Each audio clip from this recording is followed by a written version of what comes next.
ọjọ́ pápẹ́ kúlẹ̀kújọ́ ọjọ́ pápẹ́ òróró gbà ó ti àkọ́kọ́ ṣe fídíò yìí náà. Ó yẹ ẹ̀yin ti Kọ́lí Oṣó dà, gbogbo ẹ̀yin tí èrè ti Kọ́lí Oṣó apá kẹsàn-án ìyẹn Kọ́lí Oṣó part 9 èní ni on the 18th of December 2025 mò ń láyọ̀ láti sọ fún yín wípé Kọ́lí Oṣó apá kẹsàn-án ìyẹn part 9 tí gbogbo wa ń retí ṣe kí ni ó ń bọ̀ dẹ̀dẹ̀dẹ̀.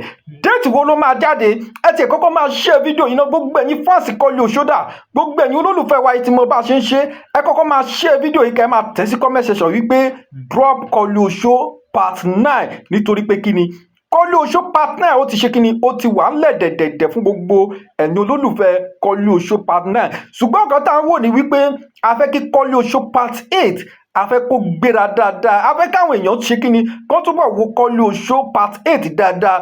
fún ìdí èyí la ṣe sọ fún gbogbo ẹ̀yin olólùfẹ́ wa pé ẹ máa bá wa share fídíò yìí, ẹ máa bá wa share fídíò yìí. tó bá dẹ̀ sì ń rí follow níwájú orúkọ mi make sure pé o ṣe kí ni o tẹ follow yẹn kó kúrò ńbẹ̀. gbogbo group tó bá wà ní kó share fídíò yìí sí, share fídíò yìí dáadáa kó lè ṣe kí ni kó lè go far. máa sọ fún àwọn èèyàn wípé Kọ́lí Oṣó part 9 ó ń bọ̀. Jẹ́ ká wá sọ̀rọ̀ lórí part 8 lórí Ifá ìyẹn Oracle àti Kọ́lí Oṣó gangan ta lẹ̀yin mú nínú àwọn méjèèjì nítorí pé kí ni tí àwọn Oracle tí wọ́n bá ti lè rẹ́yìn bàbá Kọ́lí Oṣó ibi tí Kọ́lí Oṣó máa end sí nìyẹn.